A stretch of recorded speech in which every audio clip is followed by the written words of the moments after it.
Monsieur le ministre, bonsoir. Bonsoir. Alors demain, un grand jour pour vous, un pari tenu, donc le lancement de la TNT au Burkina en 2017. Quel est le sentiment qui vous anime aujourd'hui? Merci. Je pense que c'est un grand jour pour tous les acteurs qui ont, depuis le début, lancé cette initiative. Il faut savoir que nous aurions dû, depuis le 17 juin 2015, basculer dans la TNT.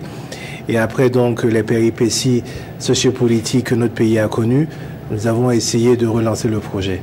Et donc c'est vraiment avec toute l'équipe du ministère et la société burkinabé de télédiffusion un véritable sentiment de satisfaction qui nous anime à quelques heures donc du lancement effectif donc de la couverture numérique terrestre par la télévision de notre pays. Vous l'avez dit, il y a eu des remous sociopolitiques, mais qu'est-ce qui a été le plus difficile dans la mise en œuvre de cette TNT après moult reports? Non, je pense que d'abord il fallait boucler. Vous savez que au départ, lorsque le processus était lancé, il y avait un consensus ouest-africain pour le financement à travers une banque. Ensuite, ce modèle de financement a échoué et il a fallu donc rechercher des acteurs locaux. Et c'est l'opportunité notamment de saluer le pôle bancaire qui a permis donc de mobiliser ces 22 milliards et 500 millions de francs CFA qui permettent aujourd'hui d'engager la finalisation définitive du projet. Ensuite, il y a eu d'autres aspects qui sont venus grâce à cela et même encore aujourd'hui, on a des petits problèmes sur ces aspects-là. C'est la question par exemple du foncier. Vous savez que nous avons 35 sites à installer et que dans certaines zones, nous avons discuté avec les communes et qui nous ont donné des sites. Et là, par exemple, il y a 2 sites qui restent problématiques. C'est celui de Tougan et de Yako. Les sites nous avaient été identifiés. Au moment d'engager les travaux, il s'avère donc qu'il y a des contentieux sur ces sites-là. Et donc, nous sommes obligés de renégocier de nouveaux sites. Donc, si vous ajoutez à cela des questions comme ceux du dédouanement, des questions comme ceux même, les banquiers ont demandé à un moment donné un certain nombre de taxes.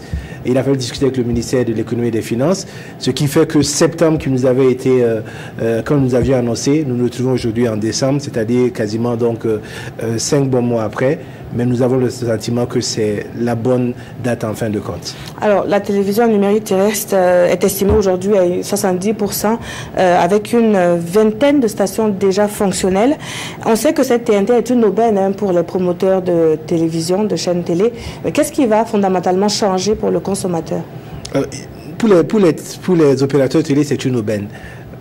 Parce que je crois que les aspects notamment de transport du signal sur le territoire national seront résolus. Vous savez que jusqu'à présent, à l'exception de la télévision nationale, très peu de télévisions peuvent couvrir par le faisceau hertzien normal notre pays. Il faut forcément passer par le satellite.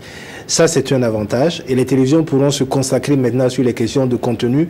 Et c'est l'enjeu fort pour les éditeurs de contenu que sont les télévisions. Pour le téléspectateur, il y a quelque chose qui change. Fondamentalement, d'abord, c'est la qualité. Je pense que la qualité de l'image et du son sont totalement différentes. Mais également, c'est une offre diversifiée. Aujourd'hui, le premier multiplex que nous mettons en place compte à peu près une quinzaine de télévisions. Ça veut dire que normalement, que l'on soit à Batié ou à Orodara ou à Samorogua ou à Dori ou à Falankuntu, nous avons la possibilité d'avoir exactement les mêmes chaînes de télévision. Avec, de façon très simple, normalement, on n'a même pas besoin d'un décodeur parce que si vous avez, comme la loi le spécifie depuis 2013, importer un téléviseur qui a un décodeur intégré, il suffit juste de l'antenne râteau UHF et vous avez ces chaînes-là chez vous à la maison. Alors, plusieurs communications ont été menées par votre département pour expliquer un peu les enjeux de cette TNT. Est-ce que vous avez le sentiment que le message est bien passé au sein des populations? On a fait une partie, mais il faut reconnaître que les gens se posent toujours des questions. Et c'est pour ça que ce lancement qui est placé donc demain sous le très haut patronage de son Excellence, M. Paul Kabatia, Premier ministre, servirait un peu de déclic. Il faut que les gens comprennent que c'est une obligation pour nous, on n'a pas le choix, et que dans 6 mois plus tard, il y aura une extinction du signal analogique. Différents acteurs, à la fois les consommateurs mais les télévisions, doivent aller vers ce processus-là.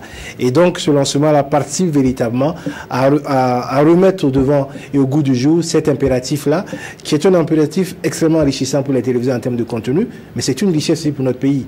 Parce qu'en réalité, nous dégageons une fréquence qui va permettre ensuite de développer la 4G, la 5G et d'avoir donc des retours d'investissement relativement intéressants pour notre pays parce que c'est des fréquences qui vont se vendre à coups de milliards et qui vont permettre à l'État d'engranger ce qu'on appelle le dividende numérique sur cette question-là. Merci à vous, Monsieur le ministre. Merci à vous.